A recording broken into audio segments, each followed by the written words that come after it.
All right, what's up, everybody? Welcome to the Luke Show. I'm here. We're about to talk. I'm here with Sev and Butch. We're going to talk about WVU Baseball, kind of their historic run, I guess, like the biggest run in school history. So maybe Sev, you could just recap what's been going on this past couple weeks since the end of May. Absolutely. Thank you for having me on, Luke. It's an Of honor to be course. on the Luke show. Especially talking about this. Who would have thought, 14, 15 years ago when they thought about shutting down the program that we'd be in the College World Series? Even as we made it to the Super Regionals the past two seasons, it felt like we were still pretty far away from Omaha just because we got swept both of those times. So first College World Series appearance for the Mountaineers. After two super regional appearances, we finally get our first super regional win this year. We crushed Cal Poly in two games. The Mountaineers have had an excellent season. We've only lost 15 games all year. We're 45 and 15. This team wins a lot. An anonymous coach the other day described this West Virginia team as they'll kill you with paper cuts. I like You, that. That's you give those badass. guys 5 outs an inning, it's going to be a four spot. So I think we'll get into like the field itself, but I think WVU is definitely going to be set up for success this weekend. So that's also exciting that we're this close to a national championship with a lot of momentum. Yeah, absolutely. Like you're talking about the Cal Poly games. We'll talk about the regionals because it felt like once we got to those games, I don't know, I wasn't worried about Cal Poly at all because it felt like the hard part was over. Maybe Butch, you could talk about like our regional here. I mean, we just kind of dusted Binghamton. But then the Kentucky games, I feel like those were the big games. Like, talk about what happened there a little bit. Yeah, the Kentucky series. I mean, throw it on a DVD and sell it because that was an amazing three games. Um, Also, thanks for having me on the Luke show. Oh, of course. It's an honor. But yeah, that Kentucky series, man, that was awesome. It was a great three games. Obviously, a little worrisome losing that first one. Kentucky, I mean, they have a hell of a ball team for sure. But to come out those next two, Armani Guzman, man, just playing his heart out. Mm. Um, Schoenfeld, I think, hit a nice bomb there. Mm-hmm. So just had the bats out, which really helped. Seeing Max come out a little bit more, getting back into the groove. I know he was having a rough couple outings, but having the bats to support the team and keep us in it really helped. So Matt, that was he awesome. started, Yale started the first game against Kentucky, right? Believe so. Yeah, what Yep, he he got got rocked, pulled didn't he? in the first Yeah, inning. Yeah, he Yeah. was having yeah. muscle spasms and they pulled him. So Mm. yeah, things were not looking bright. Like Butch said, sell that series. I mean, we were backs against the wall. We lost the game. We had to win two just to make it to the last game, and we're down 3 runs in the ninth inning. I mean, these guys had us pinned.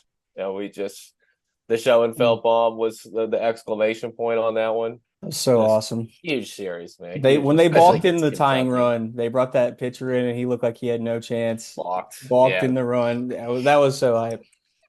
And then yeah, the Guzman hit the walk off to send us to the Super Regional, right? Yeah. Yep. Yeah. Game three. He even last year, I Look, feel like he was like, I mean, this year in the regular season he was fine, but last year he was going crazy. I feel like he's just like a postseason type player. Like he just lives for those moments. Big time. Yeah, Guzman, he batted in the 7 hole, 6 hole most of the season. He started in the 3 hole, very first series. Sabins had him up there, but he really struggled at the plate sometimes. And I even remember in the being at a game and he was batting ninth a couple times. So he's had an up and down year, and you saw the emotion when he was talking post game interview and the one on the field about it's been a lot of up and downs for him. So this was big time, but when the pressure's on, he's played well. I mean, he's walked off Kentucky twice and had the go ahead. The third win he's had, he had the go ahead RBI at the bottom of the eighth. Yeah, I mean, just banned from the state of just Kentucky the for governor of Kentucky, Armani yeah. Guzman. Yeah, it's hard to believe. It's go ahead and sign it, dude. storybook Yeah. stuff. Yeah, it's awesome, dude. Let's I mean, so we got Troy now coming up. I haven't really been able to lock in and watch a lot of the College World Series. Talk to me, either one of you guys, whoever. about like our draw in this region. It seems like we've got a favorable matchup compared to the other side. Absolutely. Butch, have you watched any, did you watch any of that Troy Little Rock series? I didn't watch much of the that series specifically. I've looked it from what I've learned of Troy. Their pitching is what we really need to look out for. Apparently, they've got some pretty good depth on the pitching rotation there. Um, so that's from what I understand the biggest concern. Yes, well-timed interview with the newspaper reporter in Alabama there who covers them. Did an interview with Mike Kazaza at Ear Sports today, so he Oh, was spitting nice. some game. I was taking notes. Yeah, they got two stud pitchers, Benjamin Stubbs and Tommy Egan, both over 90 innings this year, um, and pretty good stats. A 1.4 walks hits per inning pitched, which is decent in college baseball. But these guys are innings eaters. Um, but he alluded that once you get past these two guys, they really don't have. They really operated all year without a third starter, and there's not much pen to be, So that's why they lost. Troy's lost 30 games this year. They were one of the last four in to Oh, get to the wow. tournament. So but their deal is that they schedule a lot of hard teams, and people have been on this coach down there the last couple of years. This reporter was saying because they were scheduling lots of hard series and getting their losses up like around 30 and then getting left out of the tournament. But here Hmm. they are coming in. So Yeah, I kind of like that mentality from them. Oh no, look at this. Corey Crum as it emerged. perfect timing. You guys start without me? Yeah, well, Yeah. we just started really. Luke asked us to recap the regional just from a statistics standpoint, but we definitely wanted to get our correspondent on the ground to talk about the juice in the building over the last couple of weeks. That's what the people want to hear. Exactly. I mean, they call it Randy's Ridge. I'm thinking maybe we could call it Corey Cliff or Crumb Cliff, whatever you think sounds better. Listen, Corey's been out Yeah. there for years, man. Back when they used to shoo you off, he's Yeah. been out there holding it down. So this is for Yeah. people like him. Hmm. I Corey, worked go yeah. no, what were you gonna say? I worked the inaugural season out there at the ballpark whenever I was in school as a concessions vendor, beer salesman. Oh, So I mean, you Yeah, could say I've been there from the jump. wow. Black Bear arc, Corey. I Dang. forgot about that. Yeah. So, Um, tell us what was it like being there for the regional games and super regional? I mean, it was, you kind of saw the whole thing organically just grow and grow and grow from like, Luke, we caught a lot of games up there, the Hmm. two of us, throughout the season. And We then were at as we maybe got the it, worst game ever when they Pitt beat us, what, 24-1? we were at that. Yeah, that We was don't need to crazy. talk. I No, don't it know what doesn't game. matter now. I'm not sure what game you're talking about Yeah, that's a there. good point. I don't remember that one that well, but, um, no, yeah, still had the rally cap on that game. And we were also at Awesome. maybe one of the better games of at least the regular season. That second game against UCF, Yes. the day before Easter, we were down like I think 10-2 in like the sixth inning.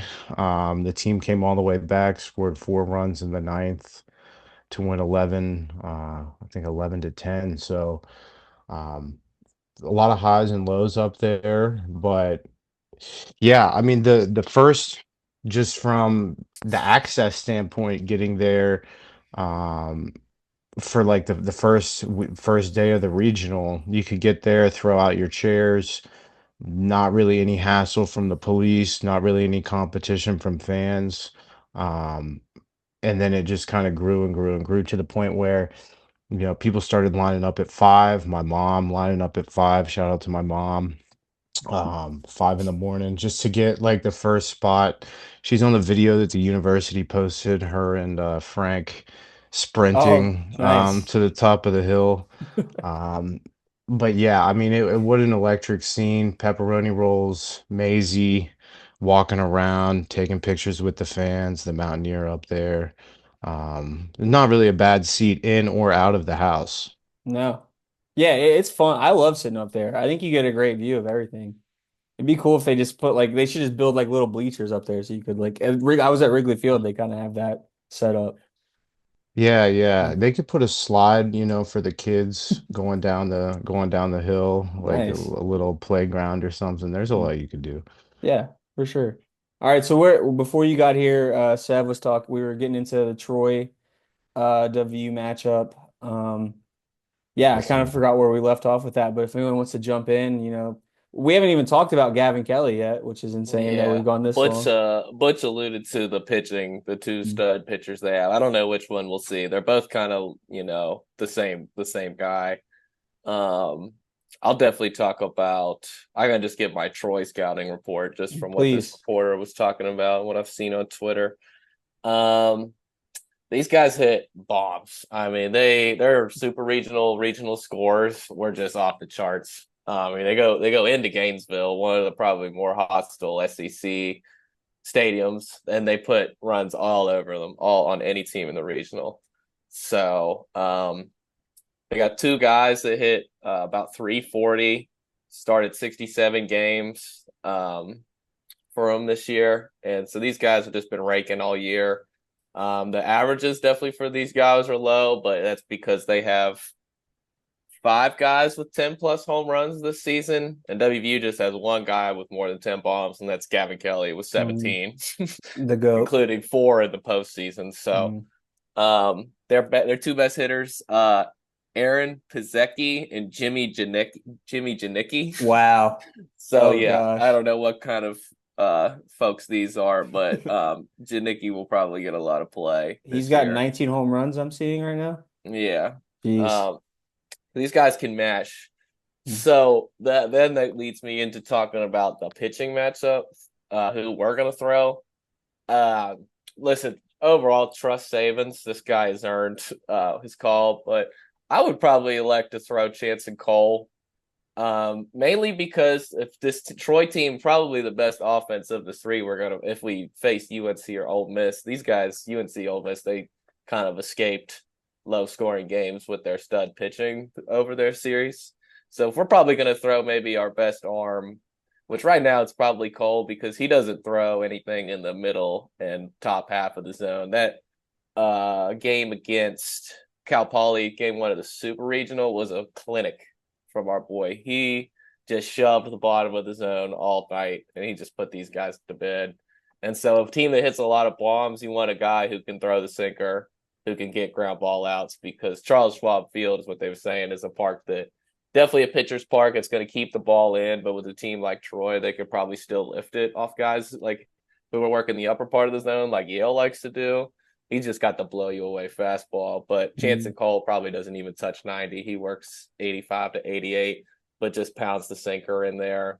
Charlie Morton type, ground I was chuck, thinking Greg Maddux. pragmatics type. Nice. Absolutely. So I think, either of these guys, Chance and Cole, Max Yale, Ian Korn, Monteza. If he started any of those four, I wouldn't be surprised just because they're all shoving right now. So Yeah. I um, I don't know as much about like the landscape of college baseball, but I got to think that like our top three starters, you could put that up with anybody, right? Like in all of baseball. absolutely. We had Korn or yeah, Korn was a relief pitcher, first team All Big 12. Chance and Cole, starting pitcher, and Maxiel, pitcher of the year, first team All Big Mm. 12. So we had three of the top, two of the top three starting pitchers in the conference this year were at Mm. WVU. Cole and Yale have been number one, number two all season, and their stats are just insane. Yale 1.06 walks, hits, innings pitch. He's 9-2 over 90 innings. Chance and Cole 1.11 whip, 10-1, 90 innings pitched. I mean, these guys are just so any of those four, especially with the emergence of Montez over the last couple of weeks. I mean, whoever Sabins puts out there, but I would go Cole just because Troy's probably gonna be the best offense we face in the first couple games here, and he's gonna pound the low part of the zone, so it'll be tougher for them. Okay, I like that. I like that. Maybe we could get Corey or Butch. You guys jump in here, talk about this lineup. I feel like we've not talked about Gavin Kelly enough, but I feel like we're just raking right now. I mean, we've just what Kentucky's seen from us been going crazy. So I was most excited to see how the bats perform. I know the Cal Poly, their ace, they were kind of hyping him up pregame Mm. about his fastball and how good of a pitcher he was, and I feel like we held our own. I Oh was yeah. looking at one of the Troy pitchers, one of the two Sev was talking about, was really known for having like a 96, 97 mile per hour, I think, cutter fastball.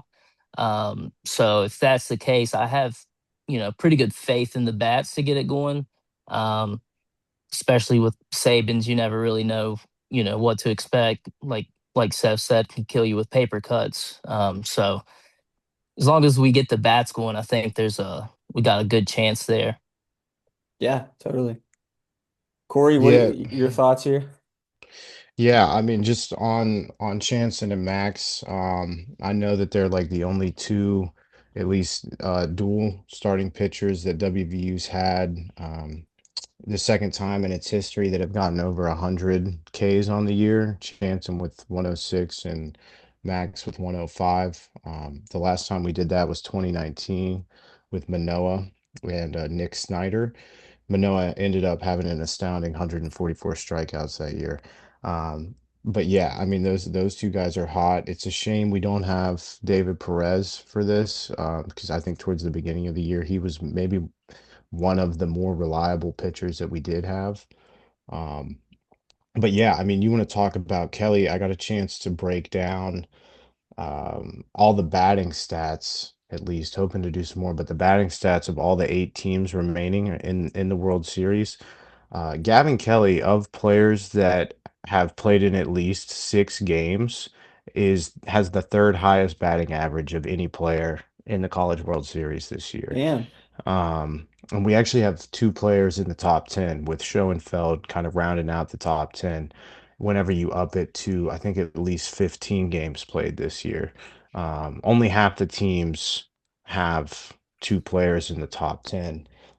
That's Georgia, Texas, and UNC being the other two. So 2 on each side of the bracket. Hmm. Um, but the fact that Gavin Kelly is, he's got the third highest batting average of any player at the tournament that's seen, real playing time this year, I think is just a real boon. I mean, it speaks to the type of player he is, the caliber of player that he is, and yeah, I think seeing him, Schoenfeld, and even towards the regionals and super regionals, the back half of our lineup um, Yeah. really kicked it into top gear.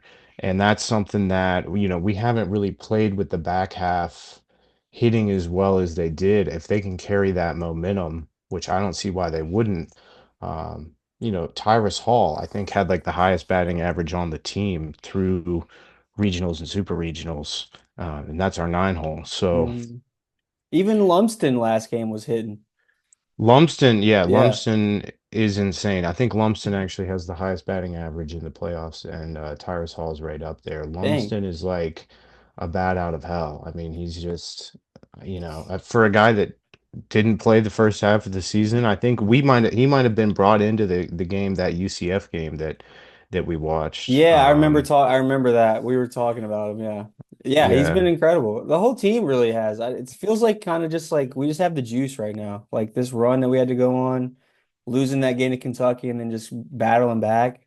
I'm looking right now at the odds. We're the fourth favorite to win it all. Georgia and North Carolina That's are, crazy. yeah, tied for first. But yeah, Oh yeah. plus 750. Definitely want to piggyback on a couple things Corey said. Yeah, David Perez, just a monster freshman out of Philadelphia area. The only really injury that we're dealing with, and when you're talking about sports, I know baseball is less than injury risk than basketball or football, but to only have just one guy that we're dealing with, pretty major piece of the back end of the bullpen. But with the starters have been so good, we haven't really that really hasn't been exposed yet. We've got Bassinger and Estridge and McDougal out of the pen, but it would be really nice to have Perez. So we are missing that guy for sure. But he'll have a couple more great years at WVU. 7, 8, 9 lineup. I'm glad you mentioned that, Corey. We got to give love to these guys because real ball knowers remember it was 7, 8, 9. Brody Kresser getting on base against Kentucky when we were down 9-6, got on in that air. Benny Bombs with the walk, Tyrus Hall single to load the bases before Goose and Kelly. So you have those 3 guys at the bottom. And then you have Guzman and Kelly coming in right in. So, also trust Sabins, Brock Wills started most of the year in right, brings in Benjamin Bombs. Brock Wills even starts the Big 12 tournament games, but he brings in Benny for, he goes yard in the Binghamton game, goes yard twice in the super regional clincher. So big time decision from Savins there. So the 7-8-9, they get it started, and another game this region, I can't remember. I think it was the regional final. It was 7-8-9. But these guys just going crazy. Benjamin Bombs hitting 435 in postseason play. Tyrus Damn. Hall hitting 333. Wow. Lumsden has 22 RBIs. Lumsden and Hall combined have 22 RBIs just in these 5 or 6 postseason Yeah. games. That's insane from your 7 and 8 hitters or 9 hitters too. Yeah. Just unbelievable. It feels like Saban has been on the money with every decision that he's made so far in the playoffs. Absolutely, yeah. He's got the 9 bats in there that he needs, and also want to give a shout out. Everybody remembers at the beginning of the season they cut Chase Meyer, their only preseason All-American, because for whatever reason it really never came out about it. But he's trying to breed a team of serial killers, and you got energy vampires in the locker room like Meyer. Do you think that's all it was? Was it just that simple? Allegedly, he was just, undermining the coaching staff and their decisions, especially about the teams that they would play and their traveling, was the scuttlebutt. So if you have somebody in there, a constant detractor on the coaching staff when you're trying to have a team of guys who will just run through a wall for you, like Paul Schoenfeld in center field is an absolute psycho out there. Mm-hmm. If you're trying to breed a team of psychos like that, you can't have somebody who thinks they're better than that just because they're preseason All-Americans. So even going back to the beginning of the season, Saban's catching a lot of flack for that. But he turns around and turns Maxiel into an All-American. So trust. Insane. It's been an awesome year. I mean, we're all so excited. I want to talk a little bit more about our matchups here. If we get through Troy, it's what North Carolina and Ole Miss would be the next opponent. Yeah, that's right. And then the other side of the bracket feels like that's kind of like we dodged a bullet not being on that side. 4 SEC teams over there, probably the 4 better ones than the one that's in our bracket. Ole Miss and Arizona State played 2 extra inning games in their regional, which we beat them a handful, 3 out of 4 times this year. So they're right on our level. And UNC just extremely lucky to even be here. They should have lost to SC. A couple catches in the 9th inning don't go their way. So honestly, I would love to send their bags packing like Corey alluded to the other day. I mean, we owe these guys. I'm kind of glad. They've got pitching for sure, but these guys, Ole Miss and UNC, do not have the offenses that the other 4 across the bracket have. So definitely, I mean, win 3 games and you're in the College World Series final against 3 teams that are arguably worse than we are. Yeah. Oh, yeah. Corey, you were at the last year when WVU played UNC in the Super Regional, right? Yeah, 2 years ago down in Chapel Hill, we were watching the game Friday night, and we were ahead, and we went ahead and bought tickets for the game on Saturday. During the game, we ended up losing the game on Friday. As a WVU fan, you should have known better than that. Classic. Yeah, 100%. But that didn't stop us from driving all the way down there Saturday morning. And walking around Chapel Hill. I mean, they've got a beautiful campus. The souls that walk it, I can't say quite as much. Nice. But so would you like to see UNC next round if we get past Troy? Oh yeah, I'm not running from them at all. Bring it on. Nice. Yeah, I got a Tar Heels hat I'm ready to burn, so for the storytelling aspect, I feel like we got to get UNC next round. That's what I'm just hoping and praying for. So yeah, the Ole Miss fans. I don't know if you guys are on Twitter. Ole Miss is kind of giving us a lot of love. We are, I guess, somehow America's team. It doesn't feel possible that the country has welcomed us with open arms the way that they have. It seems like a lot of people are rooting for us, but. From the supers, Ole Miss, some of their more popular accounts, their burner accounts, were giving us a lot of love. So, wouldn't want to dampen that. I definitely want to send UNC's bags packing way back east. Nice. I kind of like this. Like, what do you think makes us like the Cinderella, the sweetheart, just our first time being here? It's well, there's that. I mean, it's Troy's first time too. It seems like a large swath of the country has somehow never witness us sing country roads. Maybe they got Hmm. like goldfish short-term memories where Yeah. we haven't really A, been in the national spotlight, and just B, been singing the song that often because Mhm. the wins have been kind of hard to come by Yeah. in really a lot of sports.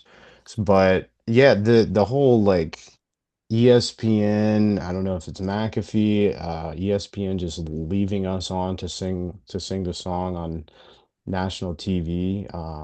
I had one. It seemed we had 33.9 million postseason impressions across social media, which is just kind of mind-boggling to Let's get a me. million So more with this On pod. arguably the fourth most popular sport on campus, getting 40 million impressions. I mean, um, you can't buy the kind of PR they've been getting, and it all results from the country roads in the comeback game, the second game again we played against Kentucky in the regional, Hmm. and them just let because the night before. Well, it could have been either one because the night before Schoenfeld, they had Schoenfeld on doing the interview during Country Roads, and he was just talking about how he was blacked out and he couldn't really do the interview, and he wanted to go Hmm. sing Country Roads. So the next night when we won the regional, they let it just roll, and that was one of the best moments in recent, well, in the last decade of Yeah. WVU. I mean, we Probably got the to. biggest win since like we beat Texas with Will Greer, I guess I would say, in any The sport. one thing I would say would maybe the pit game, winning the Uh, football pit game this year, yeah, because yeah, yeah. That's a good point. Country Roads, they've been doing this at WVU where, the broadcast always cuts so quickly after the game because they got another game to get to. Hmm. So we've been starting the stadiums, basketball, football. We've been starting Country Roads almost like immediately after the game ends so we can kind of hear it a little bit. So like when Rod was doing that emotional interview and Country Roads was playing in the back, like that was pretty big time for us, and you Yeah. could kind of hear it then. But to have like four uninterrupted minutes, like even Brian Windhorst, the goat, was saying that this gave him goosebumps, so he's gonna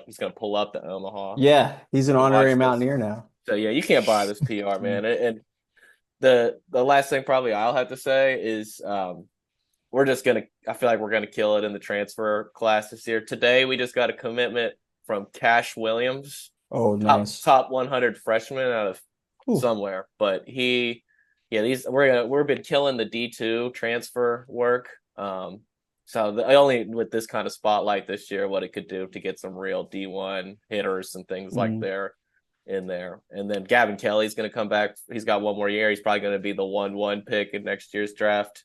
So can't say enough about Gavin Kelly, and then the McAfee getting the rumored $60 million a year contract. He's just going to be pumping money into our office. So Yeah.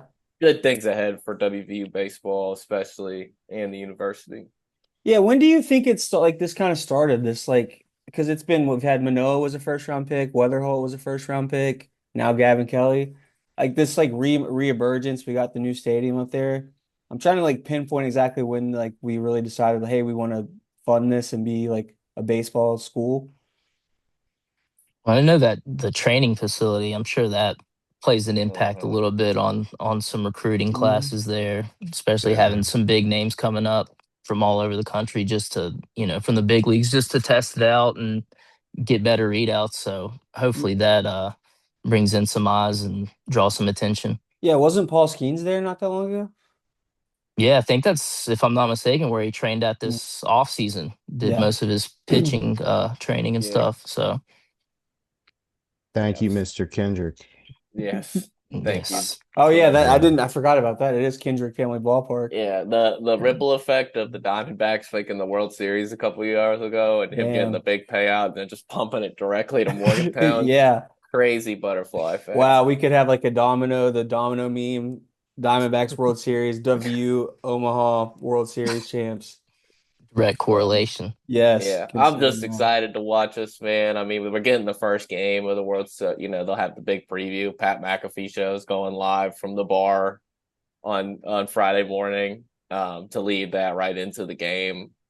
A huge opportunity for us. I think Saban's going to have the boys fired up. Like I said, this is why you breed a team of people that'll run through a wall for you. It's for Mm. moments like these and not getting scared when the lights are too bright. Which the last couple of years we've had great teams, but we got bounced by even better teams. But I think we're coming to collect this year. It does. There is an energy shift. It feels like you kind of have to lose in the playoffs first. You got to have like the tough experiences to grow, and that's it feels like that's what we're doing. Like I don't know, the energy has shifted. I was in Virginia Beach this past week, and there's like these couple people from West Virginia and like have no interest in sports, and they were talking to me about the baseball team. They really have like Corey talking about the engagements. So they've really just like captured the country right now. Like the hype around this is awesome. And yeah, like what could go wrong? WVU with a lot of hype around them. I feel like they always deliver in these type of moments. So like, yeah, I'm excited. Let's go. Yeah. Corey, are you going? Are you going?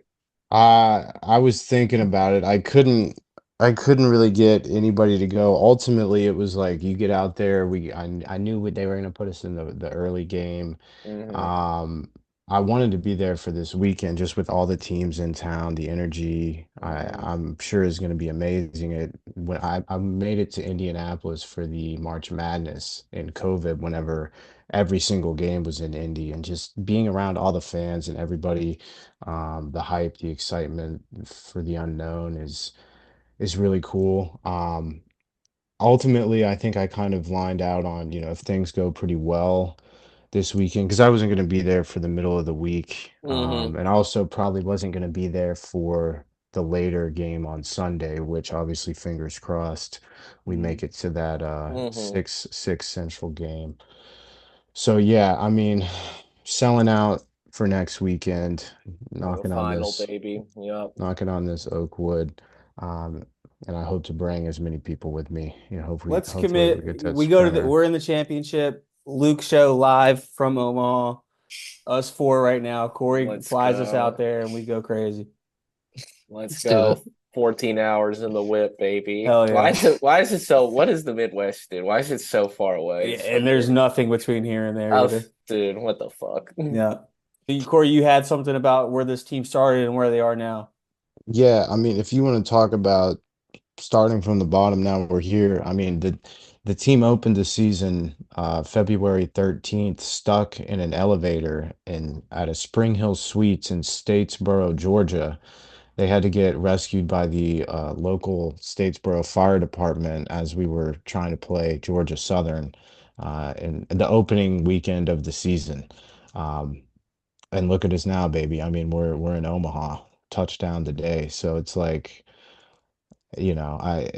you can't write. There's so many different storylines, but just opening up the season like that, I mean, you really can't write it. So it's still unwritten, the rest, as they say. That's so true. So true, man. We're Yeah. right. We got to finish strong, man. Let's finish it the right way. From an elevator in Georgia, Statesboro, Yeah, Georgia, to Omaha. Who would have thought? escalators only. Yeah, I like that, man. I'm fired up. Hell yeah. Sev, you got last 2 minutes here. Just talk about the Pirates for 2 straight minutes. 2 minutes straight about the Pirates. Okay. Listen, if we do not get rid of Marcelo Zuna Oh, by yes, yes, please. next week, Ben Sherrington, I'm gonna be inside your walls. This is a threat, direct threat. I mean, come on. Even Rowdy Telez and Tommy Pham, who couldn't even see last year, had a Mm. better OPS than they did last year. Look what he's doing to my Oh, look at this We Otis is dog. here. Look we at got Otis. Otis in here. Yeah. Yeah, dude, he hates Marcelo Zuna. I mean, We all do. I give Ben credit for making a loud trade happen, fleecing the Astros and the Rays, um, and then signing O'Hearn. It's like I compared it to like a triple jump. He was like a great first step, great second step, and then he just blows the last $12 million on this chud. Can't hit. It's like a designated hitter who can't hit. He can't even play the field like Telez or Pham could. Mm. So get rid of him. They're gonna have to burn some money on some bullpen arms, or otherwise, what happened last night is gonna happen 30 more times this season. Bullpen It's is already happened terrible. like 15. I think yeah, I like the guys the hitters we got now. Cruz going on the IL, something to monitor. That's not great for us because then we're Yeah. gonna be having Mangum out in center field most Mhm. of the time, which I I don't. I want to don't find really. that lady from opening day. Oh God. So yeah, now we'll see no Cruz in the lineup now. See how it fucking Uh, looks. we're at opening day, and Wreck this her woman shit. just hates O'Neal Cruz out of nowhere, and I think Sev was just supporting him just as a fan would, and she took it as he was the number one Cruz supporter in the world, and just Oh, anytime he fucked up, she was going. I think he had a terrible error that game, maybe, he which didn't play well that game. yeah, but it's just he's the man. He's one of our best Look players. at him now, yeah, Yeah, dude. If that was 2 minutes clips, but yeah, Cutto's in get some um bullpen. bullpen arms, Mhm. and then do something funky.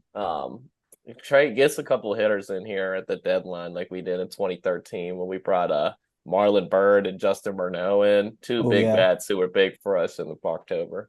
Mhm. We can get in the wild card for sure. Definitely. We the bullpen needs to be addressed immediately. They're Dude, terrible. yeah, if Ozuna's still taking at bats in July, Ben Sherrington, you're gonna see me in your sleep. All right, we'll leave it at that. Ben Cherrything, you're on notice. Omaha, you're on notice. Here comes the Mountaineers. Absolutely. All right, thanks, guys. Appreciate it. Thanks, Luke. Thanks for having us.